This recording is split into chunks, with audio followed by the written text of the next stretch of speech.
कियारा अब दादी ना रही, फिर तू वेद के संग क्यों है? कि वो तन्ने बहाने लग गया से?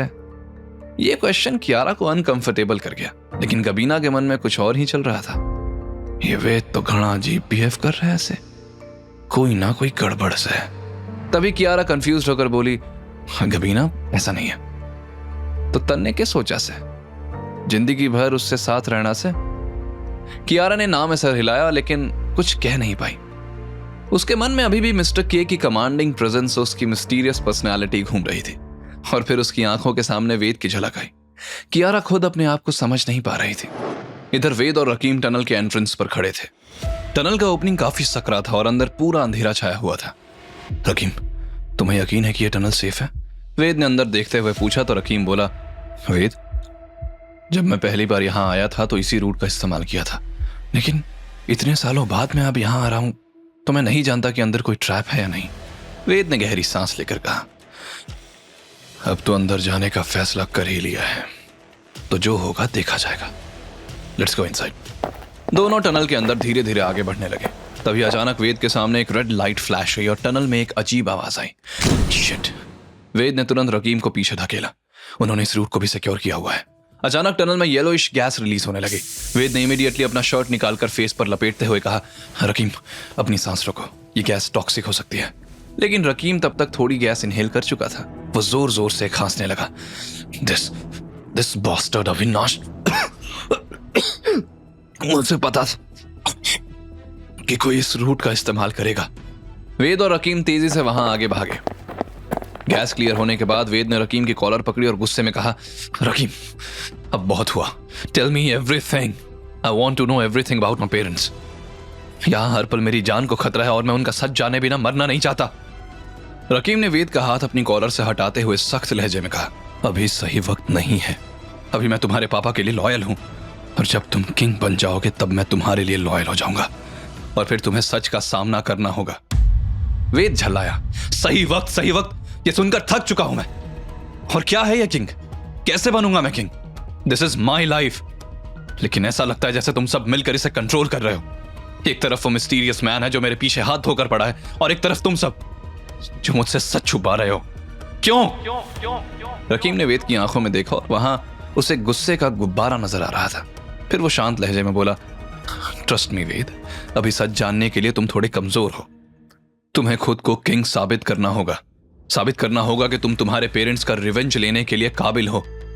साबित करना होगा कि तुम मिस्टीरियस मैन को हरा सकते हो। तब मैं तुम्हें सच बताऊंगा। यह सुनकर वेद शांत हो गया और सोच में पड़ गया। तब रकीम ने उसके कंधे पर हाथ रखकर कहा, हम अभी भी वापस लौट सकते हैं। लेकिन वेद ने उसका हाथ झटक दिया और बिना कुछ कहे आगे बढ़ने लगा।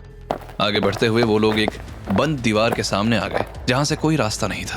तब वेद ने पूछा, अब आगे कैसे जाएंगे?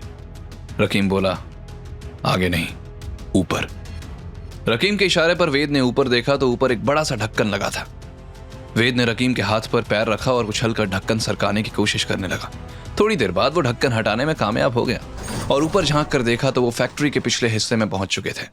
वेद ने देखा कि एक सिक्योरिटी गार्ड पेट्रोल कर रहा था और दूसरा सिक्योरिटी गार्ड हेडफोन्स लगाकर म्यूजिक सुन रहा था। वेद ने रकीम को उंगली से 2 का इशारा किया और तेजी से बाहर आकर गार्ड का मुंह बंद करके गर्दन घुमाकर उसे बेहोश कर दिया। अब तक रकीम भी बाहर आ गया था और उसने भी दूसरे गार्ड को बेहोश कर दिया। फिर दोनों फटाफट गार्ड्स के कपड़े पहनने लगे। फिर वो दोनों छिपते हुए आगे बढ़ने लगे।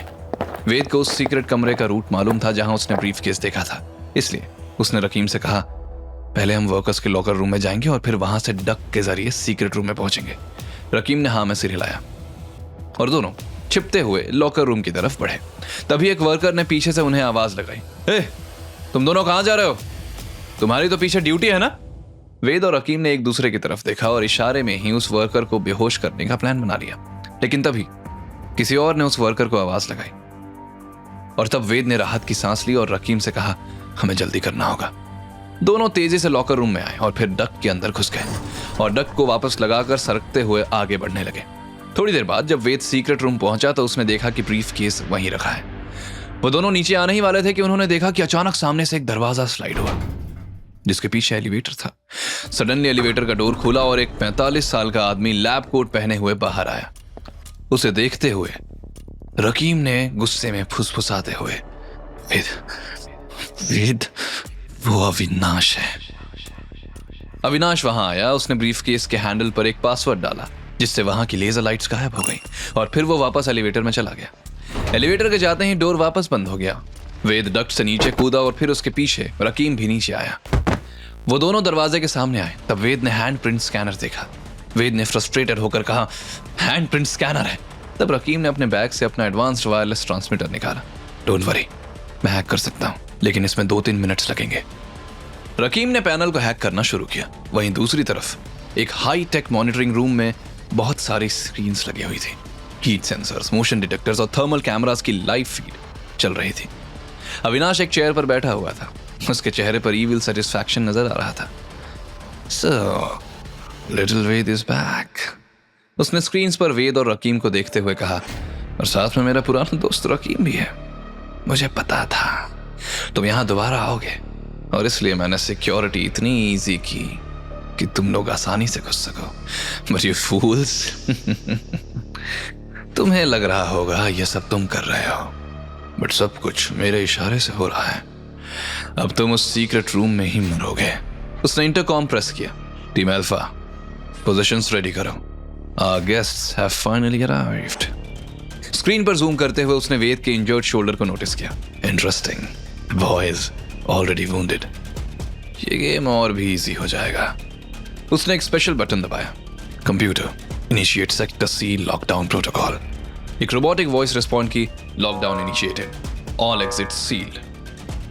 अविनाश ने सिनिस्टर स्माइल के साथ कहा, welcome to the trap little mouse. इस बार तुम यहां से एस्केप नहीं कर पाओगे। इधर वेद को सडनली रियलाइज हुआ कि कुछ गलत होने वाला है। उसकी सिक्स्थ सेंस एक्टिवेट हो गई। रकीम, उसने अर्जेंट टोन में कहा, मुझे लगता है हम। अचानक फैक्ट्री में अलार्म बेल्स बजने लगी। स्टील शटर्स तेजी से ड्रॉप होने लगे। वेद ने चिल्लाकर कहा, रकीम, ये सब प्लान था।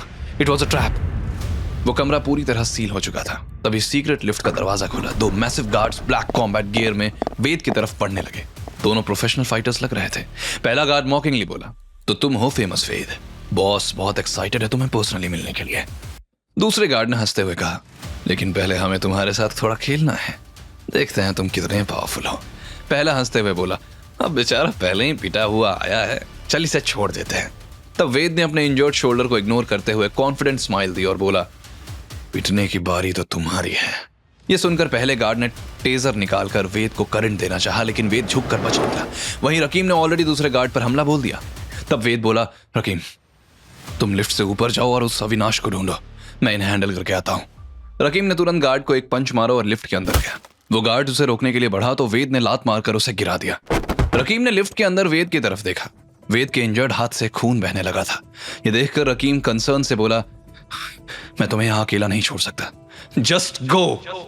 आगे की कहानी जानने के लिए देखें अगला एपिसोड सिर्फ पॉकेट एफएम के YouTube चैनल पर, और के फॉर किंग के सारे एपिसोड्स को सुनने के लिए डिस्क्रिप्शन में दी लिंक से डाउनलोड करें पॉकेट एफएम ऐप।